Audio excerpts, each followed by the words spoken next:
벌써 5명이 유명을 달리했습니다. 이재명 대표는 간접 살인의 책임을 져야 할 뿐이 되레 검찰의 수사를 비난하기까지 했습니다. 죽음의 어두운 그림자와 조폭의 그림자, 영화 아수라처럼 섬뜩합니다.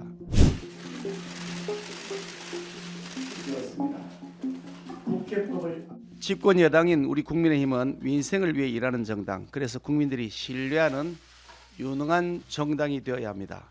민심 가까이에서 호흡하고 국민을 위한 정책과 비전을 제시하는 한편 실천하는 책임 정치를 이뤄내야 합니다. 대선 패배 후에 민주당은 다수 의석의 힘으로 국정 발목 잡기를 멈추지 않고 민생과 경제는 뒷전인 채 이재명 방탄 정당으로 되었습니다. 국회법을 악용한 야당의 입법 폭주로 민의의 전당인 국회가 멍들고 있습니다. 지금 민주당이 일방적으로 추진하는 법안들은 오직 표를 의식해서 대중 인기에 영합하려는 포퓰리즘 정책들입니다. 국민들을 편가르고 사회에 혼란을 가져오는 법안들 투성이입니다. 대표적인 선심성 정책이자 시장 경제 질서를 흐트러뜨리는 노란봉투법과 양곡관리법, 선전선 등을 위한 방송법 등 자신들이 여당일 때는 뒷전으로 밀어놓았다가 야당이 되니 막무가내로 밀어붙이는 법안들입니다. 마치 화장실 들어갈 때와 나올 때의 마음이 달라지는 것과 흡사합니다. 지금 국민들이 필요로 하는 것은 민생 경제 살리는 법안입니다. 최근 민주당이 반도체 산업 경쟁력 강화법에 대해서 기존의 반대 입장에서 선회한 것은 그나마 다행입니다만 여전히 산적한 민생 법안들이 민주당의 거대 의석에 의해 가로막혀 있습니다. 국가재정법안이 발목 잡기로 골든타임을 놓치고 있는 법안 중에 하나이고 그뿐 아니라 실거주 의무 폐지, 재건축 부담금 완화 등 정부의 부동산 규제 완화를 담은 법안 역시 수개월째 답보 상태에 있습니다. 4차 산업혁명으로 대변되는 대전환의 시대에 낡은 시스템이 우리 사회의 지속 가능성을 위협하고 있다는 측면에서 3대 구조개혁, 노동연금 교육개혁은 대한민국의 미래가 걸린 국가적 과제입니다. 과거 민주당 정권 비호 아래 강성 귀족노조의 불법과 전횡이 도를 넘었습니다. 불법 집단이 된 슈퍼갑질 노조를 바로잡아야 하고 구시대적 노동제도 역시 기업의 투자와 고용 창출을 이끌어내는 글로벌 스탠더드에 맞는 방향으로 개혁해야 합니다. 저출산 고령화가 심각한 사회 문제인 시기에 세대 착취로까지 치부되는 국민연금 개혁도 미룰 수 없는 과제입니다.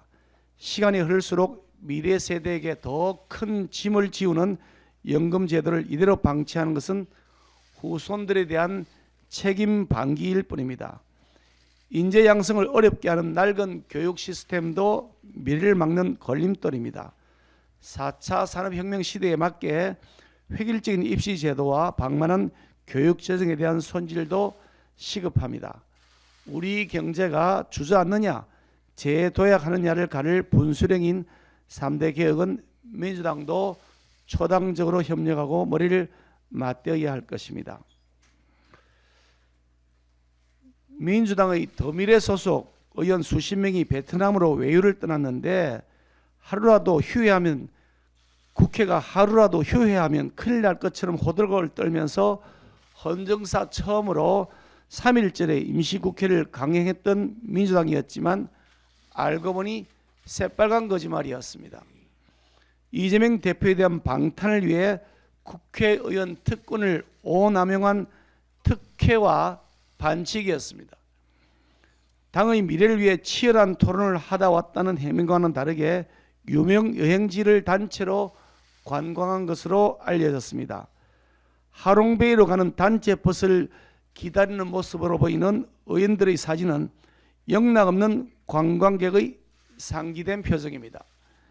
민주당 의원들은 관광 워크숍의 결과로 이재명 대표 체제를 유지한다는 결론을 내렸다고 합니다. 국회 내에 좋은 회의실 내버려 두고 비행기까지 타고 가서 한 워크숍의 결론이 부정부패 방탄 유지라니 형식도 내용도 모두 빵점인 워크숍입니다. 이재명 대표에 대해서 한 말씀 드리겠습니다. 측근들을 진정성 있게 인간성을 길러주십시오. 이재명 대표의 지방자치단체장 시절 비서실장을 지낸 고 전형수 씨가 극단 선택을 하면서 남긴 유서에는 불리한 상황에서 측근들을 버리고 책임을 부하 직원에게 전가하는 이 대표에 대한 서운함이 담긴 취지의 내용이 포함되어 있다고 합니다. 부하의 잘못에 대하여도 자신이 책임을 지겠다고 하는 것이 장수의 기본 자세입니다. 그런데도 이재명 대표는 거꾸로 자신의 책임에 속하는 사항에까지 부하에게 책임을 떠넘기고 있으니 장수로서의 자격 자체가 있는지 의문이 아닐 수 없습니다. 벌써 5명이 유명을 달리했습니다. 자신을 도왔던 측근에 대한 비보가 전해지는 가운데도 이재명 대표는 현장 최고위 한다면서 경기도를 찾아서 되레 검찰의 수사를 비난하기까지 했습니다.